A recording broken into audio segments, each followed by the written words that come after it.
Good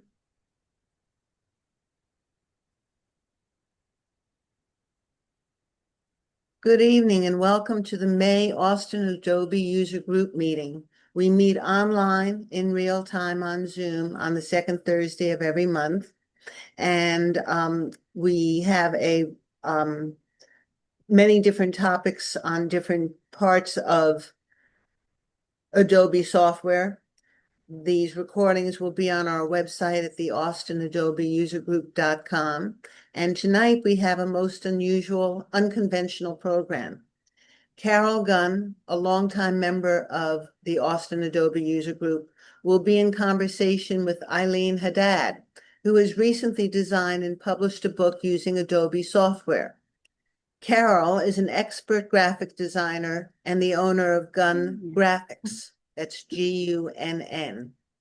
When her freelance work is done, she creates t-shirts and other retail products. Thank you, Karen.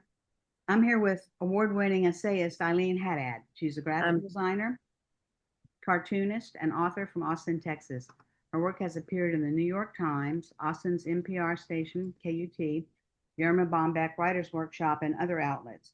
She's an active member of the Writers League of Texas and was presented with the Women Communicators of Austin's Creative Initiative Award for founding Blogathon ATX, a Central Texas blogging conference. She recently published her illustrated memoir, I've Seen You Naked Over 8,000 Times, such a great title, Marriage and Other Rules of a Risk of a One-Night Stand. Ilene has been using Adobe Creative Suite since it was introduced. Her skills are somewhat above intermediate, but not quite expert, meaning she Googles a lot, me too. Her entire book was designed and illustrated using Adobe software. Welcome, Ilene. Thanks. Designing book covers for independent writers is one of my specialties. It's one of my favorite things to do, actually. So when I first saw you sitting at a table with a stack of your books, I thought, well, I'll just mosey on over there and see if this person needs my help. But then I looked at the book cover and thought, oh no, this is actually good. It actually looks professionally designed. So I took a look at the cover and the inside of the book, and I had some questions and was curious about how you did those things. And those questions turned into this presentation today.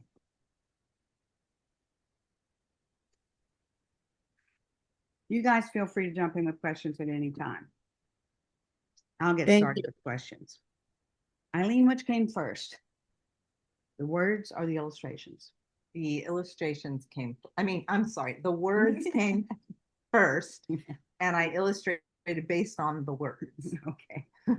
How did you set up the book? Can you explain print specifications such as bleeds, margins, and gutters? I think that's going to be best done if I show you.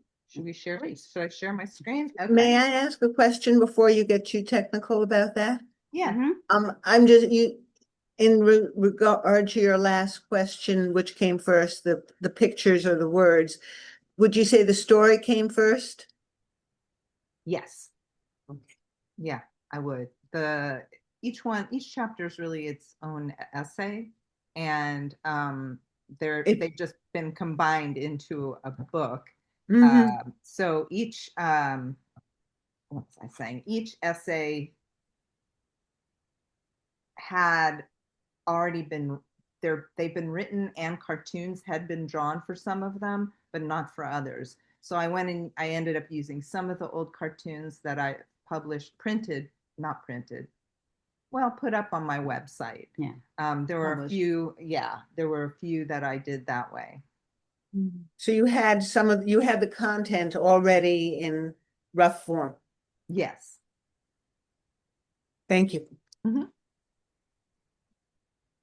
So if we're going to talk about setting up the book, I think I should start actually with setting up the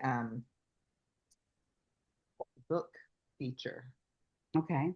And then go into margins and gutter from there. Okay, I'm going to take over.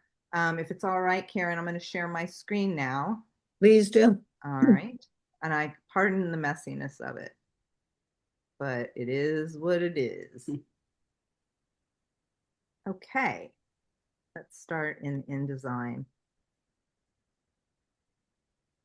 All right, we're going to start with a starting a new document.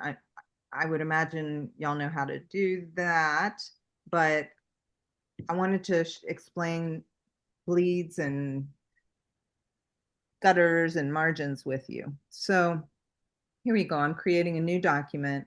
It's the size of my book, which is 5.5 by 8.5. I'm creating margins down here, and margins are that is the space around your text and images, the blank space up at the top, on the outside and inside margins, and at the bottom.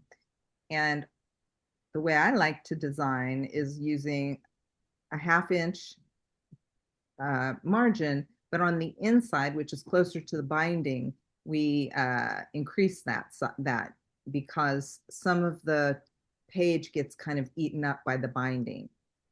Does that make sense? Mm-hmm. Okay, good. Let's do this. And then I'll create a spread. Where did my pages and everything go? Great.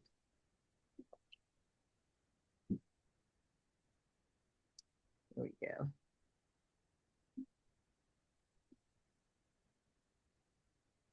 All right, so we'll start with a spread. So you can see what the margins look like. And I'm going to go ahead and show you in a little more detail how that works. Basically, everything in that green, everything in green would be considered margin area. 1/2 inch on the sides, top and bottom, inside margin 7.75. So this white space is where you would want to keep all of your content, except occasionally you'll have an image that maybe you want to go off the edge of the page. And since the printer can't print to the edge of the page, just like your home printer can't, you need to have a little extra area where the image falls so that when the final piece is cut, there aren't little white spaces and gaps. Would you say that's good, Carol? Yeah, you print on oversized paper, past the edge of the paper, and then it's trimmed down to size, and the ink appears to go all the way to the edge. And here the bleed is the red, and without, you can see how the book will look. All right. Is that extra area you just described what's known as the bleed? Yes. Yes. The red part. The red down Appropriately all the way red. around. Yeah. Bloody red. So next, okay, so we've done in the gutter. Gutter is the inside, is made up of the inside margins. And that's just considered the gutter, the part that gets kind of eaten up by the book. If you open up like a new book, especially, if you'll know that the pages don't open flat. So part of that area gets eaten up by the binding. So I think that covers it. Mm-hmm. Did you want to show the book window at this point? Yeah, I think so. Let's see. We're going to do that. We're going to set up a new book. So I just learned how to do this when I was publishing my book or producing my book. And I had never, 35 years of using Adobe software. I'm using InDesign. I had never heard of this little window, but turns out to be very handy. It's very handy. So let's start file, new, book. All right, we're going to save that.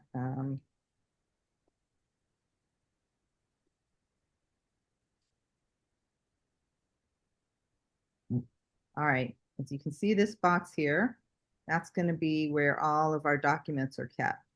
So I'm going to add some documents and then I'll show you why this is so handy.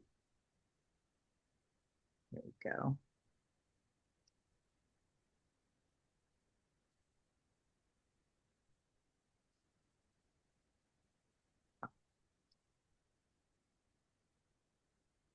All right, so that populates,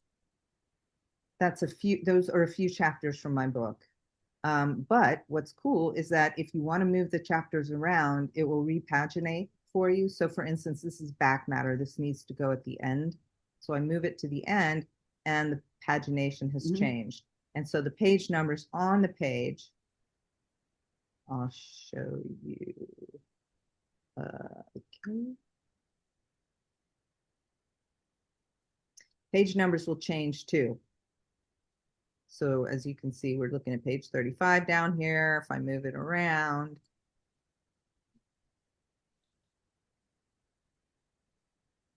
oops.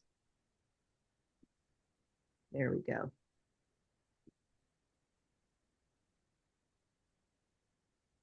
And there you have your image that, or your file. Each file is its own document. And so you can go in and mess with the document and it's all going to come together in this book. And at the end of it, which we won't do yet, is export selected documents to PDF. So if I select all of them, it would then make a PDF out of the 36 pages we have right here. What do you say, Carol? That sounds good to me. Why don't you tell us how you formatted the text? Okay, the text was formatted using style sheets, and I'm just going to use this spread because we have a couple of features here. So we've got paragraph style sheets and character style sheets. And oops, this could be problematic. How do I open that?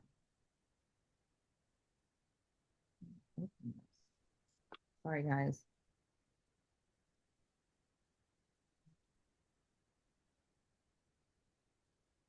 This was not like this yesterday.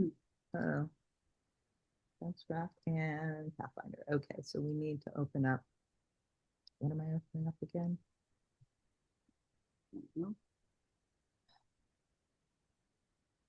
Well, I wanted to open up style sheets. Right, you were going to talk about the paragraph styles and character Right, styles. I'm looking for them.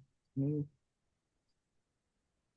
Um, under window. Yeah. Okay, here we go. Styles.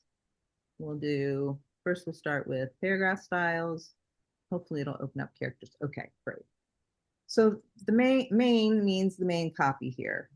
And I've set this in 10, I think it was 10 point Garamond regular, which was too small. It's kind of objectively, I made my type too small. So that's just one of many errors I've made in designing this book. Okay, so anyway, this is the main copy. If I want to change all the copy in the whole book, I can go to main, basic character formats, and let's just change this to some other wackadoo. Here, we'll do Balboa. It'll be nice and ugly. So as you can see, it changed all the main text to this new font. And what's nice is that it does cover everything. The problem is if you're going to change that, you're going to get a different flow of text. So for instance, this one line by itself shouldn't be there. It needs to go back up to the next line so that we don't have those weird breaks. Just undo, it was fine before. Okay. All right, now we're going to undo that because that's horrible. I can find it. Here we go. You can also do that with your headings, subheads. Same. Can you, in InDesign, can you set rules so that no one sentence will be on its, one line will be on its own in a paragraph? There probably is. I do it by hand. So I'm not quite sure how it would be done if it's not by hand. I'm a solid designer, but this book was a real challenge for me. And I didn't do everything the right way, the best way. It was a learning experience. It was a learning experience. It was a learning experience. So there's a lot of crazy. That's what every good book does. Well, it's anyway. Let's go to character formatting. I mean styles. So character styles are if you want just one word or a series of words within a paragraph to be different. So for instance, bold. So we got that bold, but the whole paragraph around it doesn't stay bold. Whereas if we change the main text, the paragraph text, whoops, to, let's say, dialogue text, but we still want this bit here to be bold, we go to the character styles and do bold.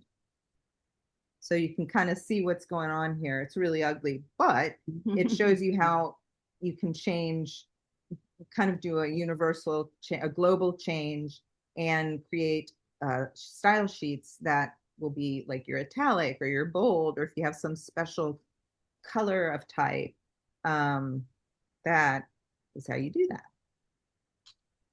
that. What was next?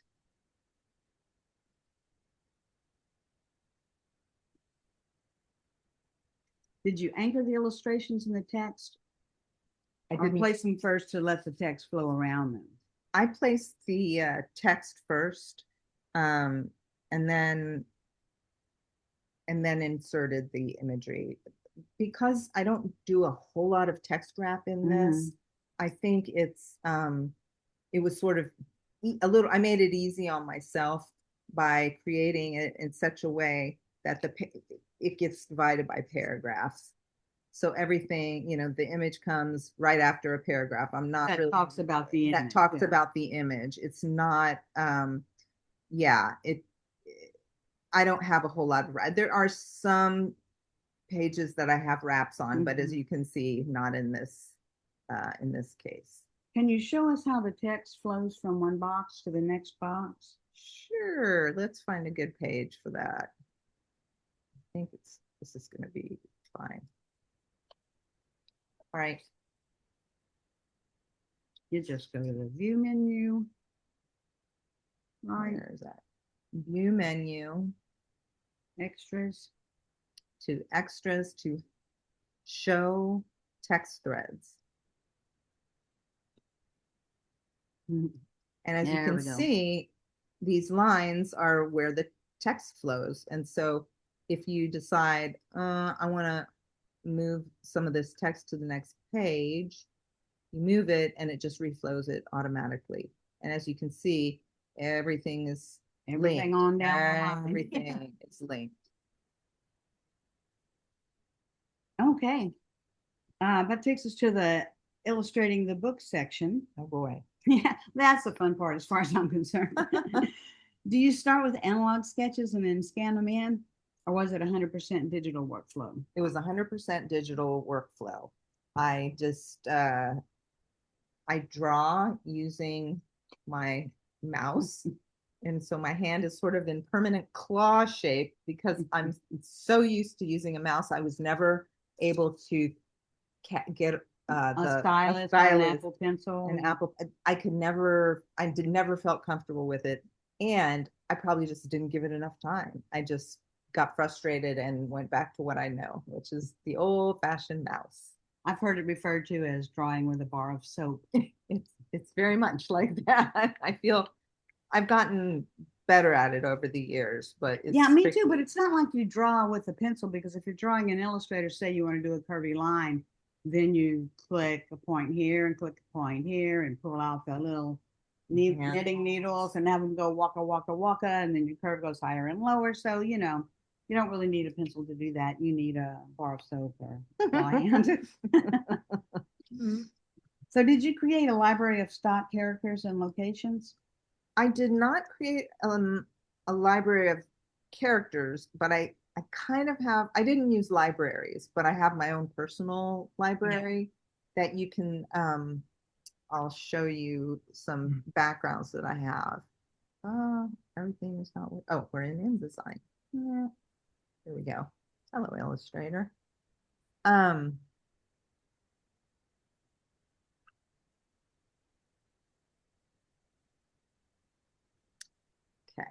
there we go.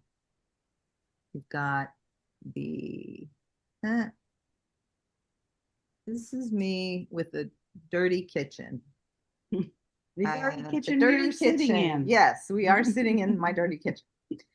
It's not as dirty, but you know, still. But as you can see, I'm very angry about it because my husband is not helping me. So we have now a clean kitchen. Here's a version that is clean. But I'm still angry over here. And as you can see, when I click on that, you can see how many shapes makes up this person. Oh, show us the outline view. I always like that. It's the behind the scenes view. The shortcut is Command Y, and you can see just really how much work goes into. It's just shapes. It's just a bunch of shapes. Mhm. It looks really complicated in this view, and then you put it in the preview view, and it just looks so clean and simple. Yeah. And I'm going to go ahead and change just to show you a little cartoon trick, I guess you would call it. So as you can see, I'm angry, and it's all about the eyebrows in this case.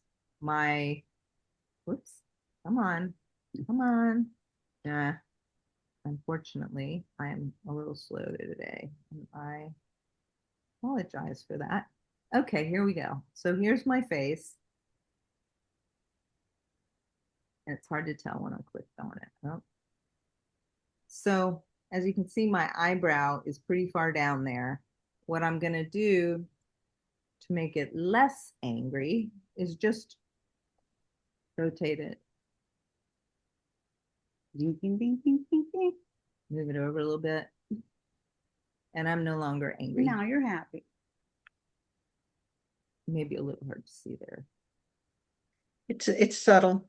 It's subtle. It's very subtle. Yeah, it's very subtle. But people can see it. So, it's definitely something to be aware of. But, And what would you do if you wanted to move the whole Eileen character to the other side of the kitchen? Like Carol, when you're talking, move the screen so we can see your face. Okay. Can you move that window so I Yeah. can Now we got see you. your face? I don't think you need to see my face. But anyway, Yeah, I would got you show both us now. what you would do if you wanted to move the character of Eileen from the dishwasher over to the cabinets or in front of the stove? go. So, I mean, it's pretty simple. Just move her. You selected her with the solid arrow. The solid arrow tool, and then in order to make it go, the image not change it vertically, I just hit the shift button and move her around. Because she's a group, right? A group of shapes. I've grouped those shapes. Yeah. And does InDesign have layers? Illustrator, you mean? I'm sorry. What you're working in now, does that have layers? Yes. So this is a layer that you're moving around. Is it? Because it says I don't have now Carol and I are having a discussion. The way I use Illustrator, I use the layers a lot. And I don't. So you're going to go either way. Yeah. Okay. It feels like layers to me because she's clearly in front of the kitchen. But Yeah, my layers panel, I just have it all on one layer. it's like it's layered. It is sort of. Not layer, but it's layered because you have things in front of other things. And It's layered on a single layer. yeah, like the dishes will block out the dark part of the dishwasher, and Eileen will block out anything she stands in front of. What happens I have if a you try to move question. something with a little hollow arrow?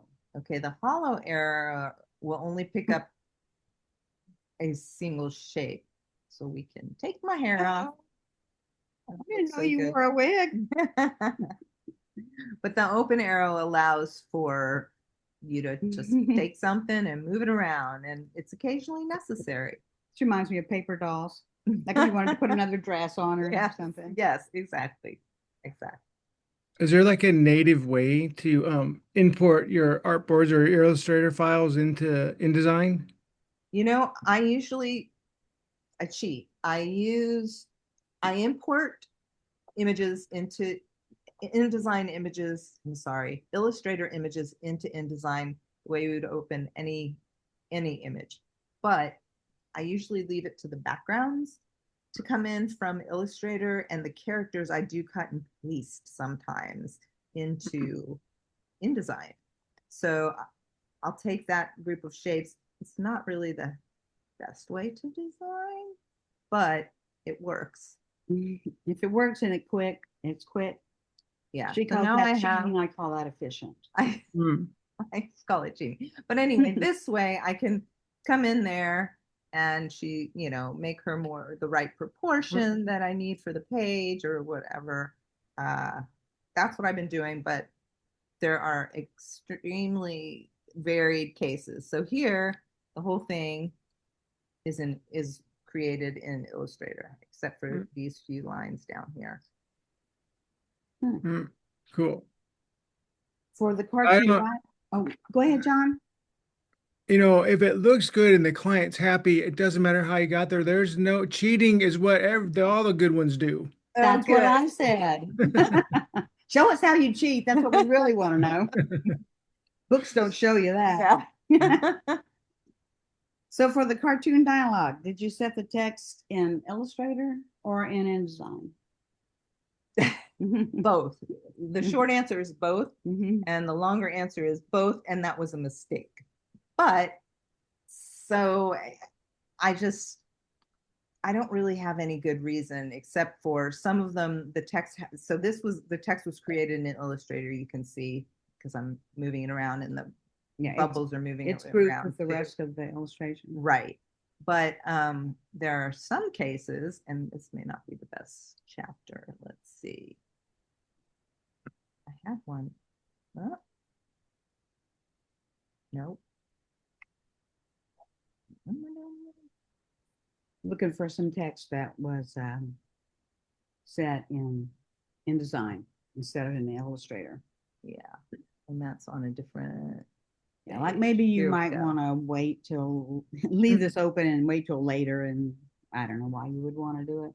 Yeah, well, If it's something you add at the end, though, you might add it in yeah, InDesign just because it would be quicker than going back to the Illustrator. back to file. Illustrator. Mhm. The thing that the good part of doing it in InDesign, and you can see this is in InDesign because I can move the text around, and also because I can highlight the text.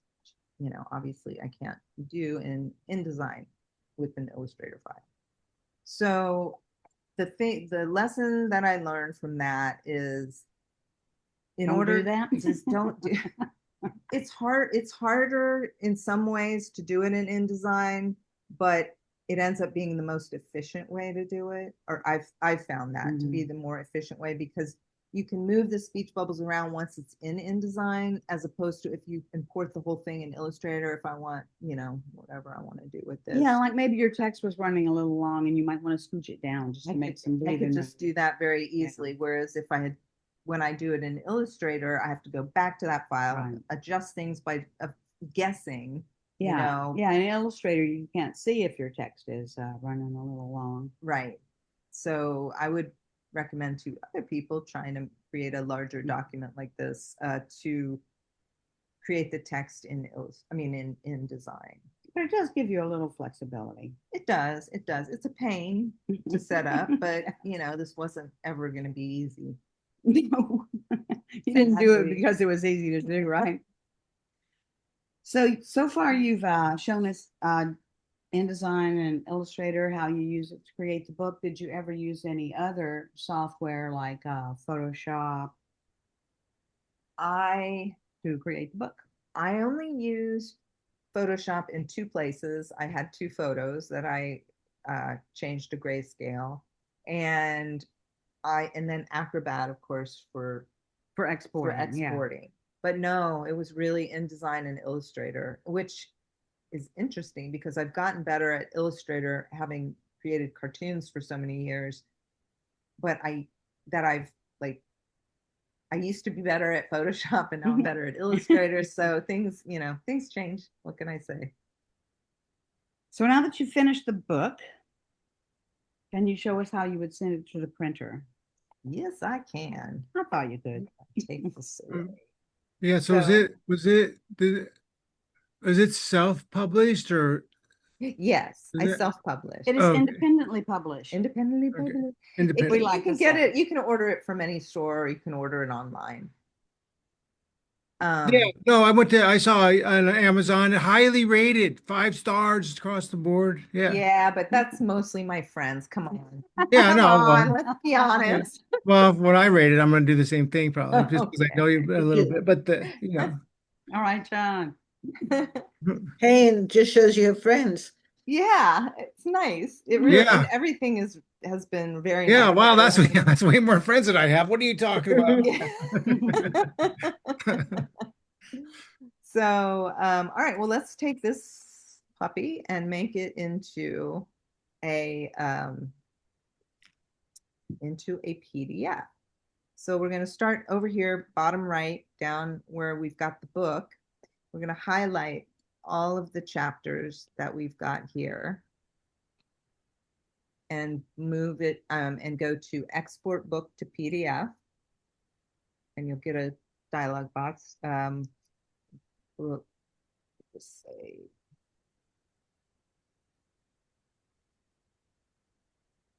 save it in here. And here's where we do a little bit of not fancy footwork, but a little footwork.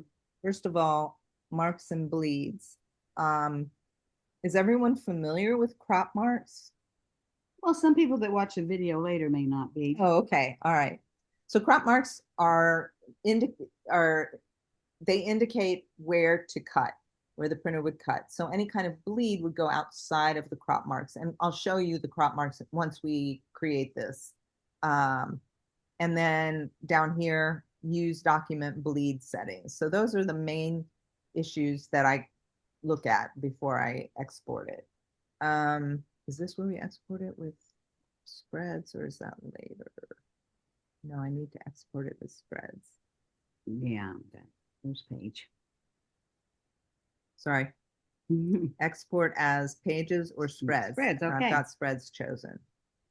And I can show you that. So I'm going to export it. It's going to take just a minute. Oh, overset text. That's fine. We're going to just deal with that.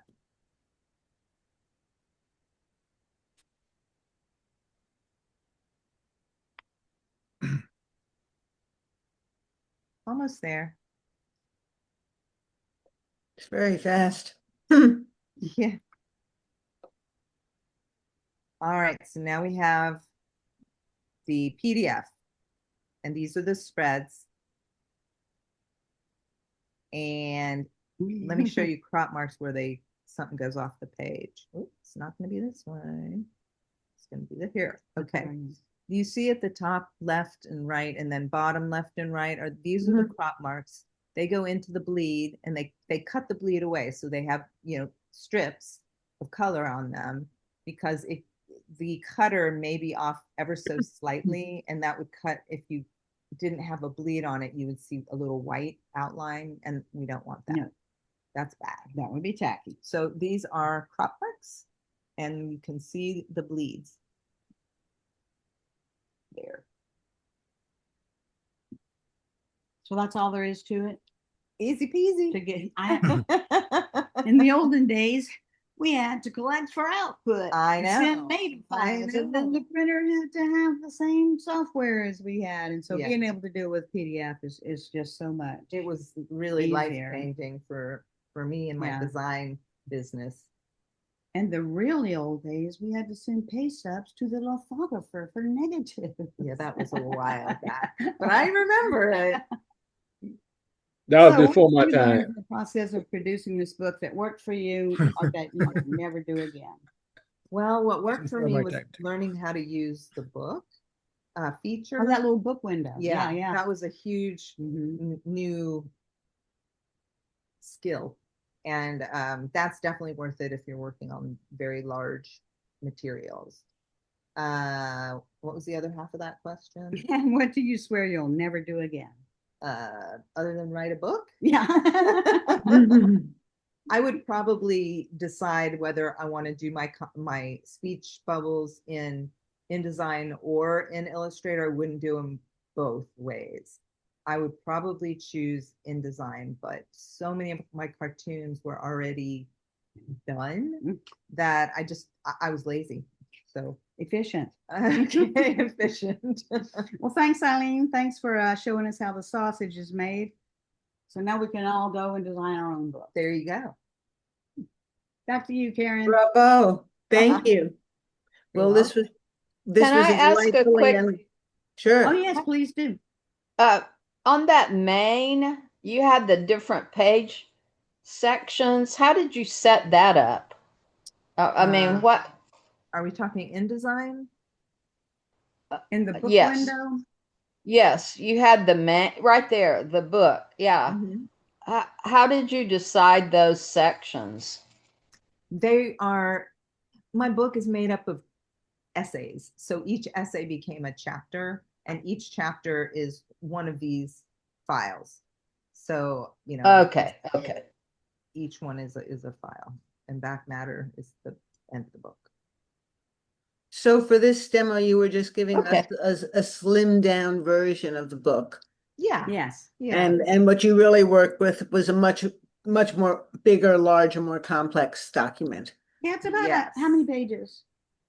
184, I think. Yeah, it's about Mhm. a half an inch thick. Something like that. It's a good Mhm. sized book.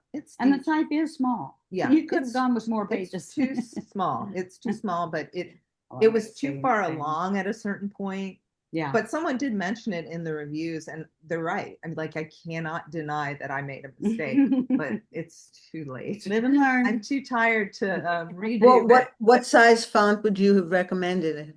I would have gone with probably point size higher on the text and the leading. Let me see. Mm-hmm. I think this is 10 on 12. Yeah, 10 Yeah. on 12. I would have gone 11 on 13. Probably Mhm. not 12. 12 is usually too big, but maybe. 12 can make it look like a elementary school book.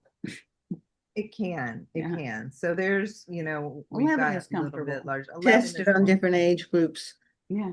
Yeah, well, and I can barely read. I didn't realize until it was too late, and I just made a conscious decision to let it ride. Not So because it's right, just because the deadline's here. yeah, yeah. All is well.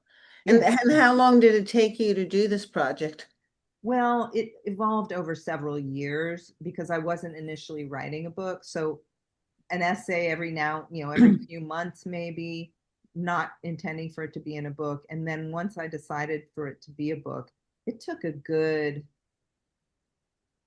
was a long time. It took a good 2 years maybe and that meant, and I had drawn half of the cartoons previously. So that kind of maybe a little bit explains how long it takes. Cause this whole thing was like a 7-year process. Wow.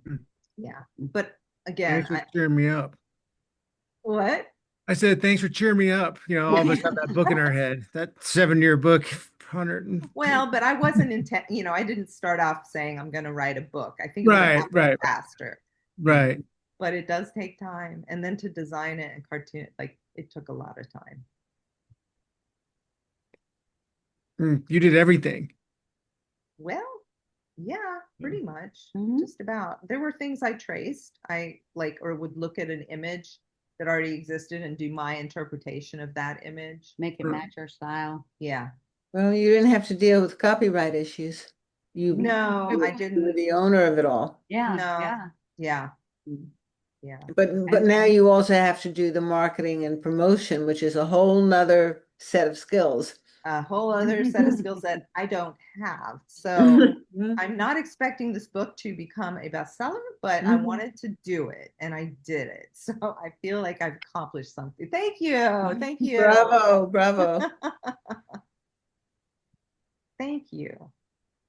How do you do that? The reaction thing. You click on Oh, the little yeah. button at the You click bottom. on React and you choose what you want. The ones on top are animated. Throw some So- heart. Oh, React. Okay, I see. I can stop sharing now. Probably don't need to. Yeah. It was fun looking at your pages, though. Yeah, Oh, good. it's a real fun book. Mhm. Yeah. How do you Oh, advertise your book? Because my wife has a book on Amazon, and the biggest problem is one, they get 70%, I think. I forget the royalty, but she don't get paid much on it. And then, wait. Hey, Tom. Sorry. and then what was the Well- other thing? It's just marketing it is the big challenge. Hi, Tom. Oh, that is Hey, the Tom. hardest thing. That makes the rest of it look easy. Marketing. I know very little about marketing, and the best I'm doing is just on a very small, groups. My book's been read at in a book group. That was helpful. Sold some books that way. I have a half a table at a Greater Austin Book Festival this weekend. So it's doing the hard peddling of my wares. Right. Basically. Mhm. And people who like to draw and write usually like to go in a little room and be by themselves for a long time, not have Yes. anybody bother them or not have to talk to anybody. So, yeah, It's a whole different that skill selling their set. stuff is Yeah, it's hard. It's especially hard for creatives because it's very a vulnerable place, you know, to put yeah. your stuff out there. Mm. Well, thank you. This has been a most unconventional presentation and it fits in perfectly well. Are there any other questions from the audience? Karen, I'm still having problems. This off. I guess you could turn the recording Okay, off. let me That's- stop the recording before you get into chit chat. Yeah. Record. And thank you very much, Eileen and Carol. And Sure. I'll put Yes, this very much. recording up on the website by tomorrow. Thanks for having me. It's been a pleasure. I did